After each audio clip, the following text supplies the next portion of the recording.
नव्या, क्या कर रहे हो ये? कुछ नहीं मम्मी, मैं तो बस भैया के साथ खेल रही थी। अच्छा, मैंने तुम्हें कहा था ना कि इस जैसे इंसान से दूर रहना।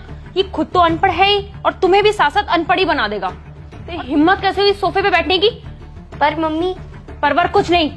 मेरे से ना ज्यादा बहस मत करो नव्या, और जाओ जाके पढ़ाई करो। और तुझे मैंने कहा था ना कि मेरी बेटी से दूर रहना, लेकिन तुझे तो कोई काम वाम है ही नहीं। अब जा जाके किचन।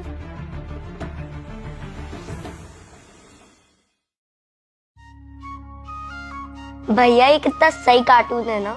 मुझे तो बहुत हंसी आ रही है इसमें। नव्या चलो ये। नव्या, तुम्हें मेरी एक बात बिल्कुल समझ में नहीं आती क्या? मैंने तुम्हें सुबह ही बोला दूर रहना, लेकिन तुम फिर इसके साथ टीवी देखने लग गई। मम्मा टीवी तो देख रहे हैं। वाह नव्या वाह, अब तुम मम्मी से बहस करोगी ना? आ गया ना इसका असर तुम पे। इसीलिए बेटा, सिर्फ इसलिए मैं तुम्हें बोलती हूँ कि इस जैसे इंसान से दूर रहो, लेकिन तुम्हें समझ में नहीं आता। मम्मा मैं कोई बहस नहीं कर रही और ना ही इन्होंने मुझे कुछ बस Navya, this is my last warning. जाओ यहाँ से, वरना मुझसे बुरा कोई नहीं होगा। मालकिन, आप छोटी दीदी को क्यों डांट रहे हैं?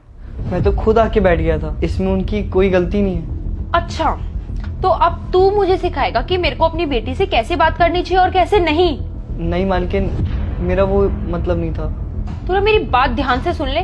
तेरा जो भी मतलब हो ना, उससे मुझे कोई फर्क नहीं पड़ता। यहाँ से चला जा, वरना मुझसे बुरा ना कोई नहीं होगा।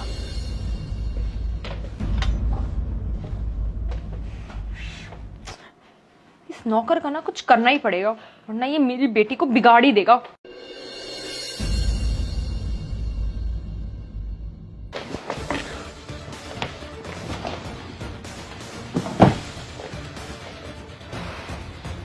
आज तो इसको निकाल के ही रहूंगी इस घर से।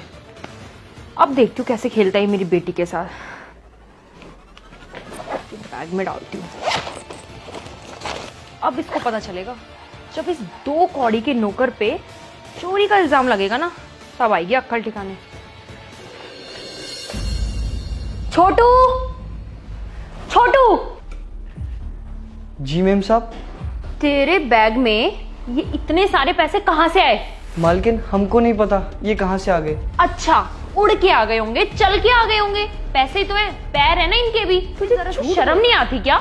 मालकिन, मैं झूठ नहीं बोल रहा, आप समझिए ना, मुझे नहीं पता ये कहाँ से आ गए। वाह, एक तो चोरी, ऊपर से तुम मेरे सामने बहस कर रहा है। तुम जैसे छोटे लोगों के बारे में ना मैं अच्छे से जानती हूँ। तुम लोग किसी चीज के लायक नहीं हो। आखिर तुम्हें दिखाई दी ना अपनी औकात। क्या हुआ मम्मी? तुम उसी से पूछ लो ना, ये तो तुम्हारे फेवरेट भैया हैं।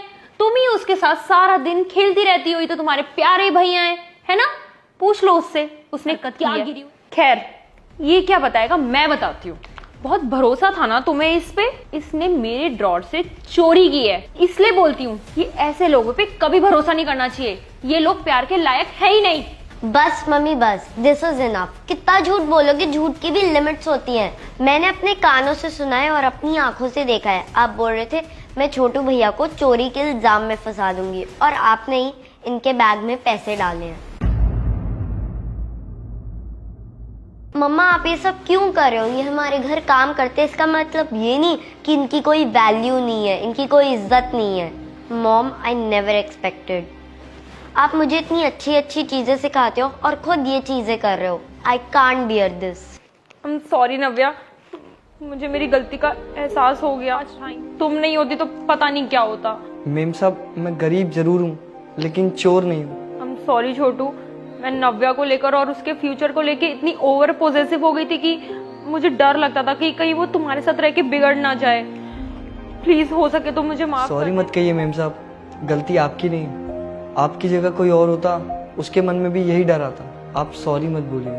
Thank you Chhotu, and I am sorry Navya. It's okay mom.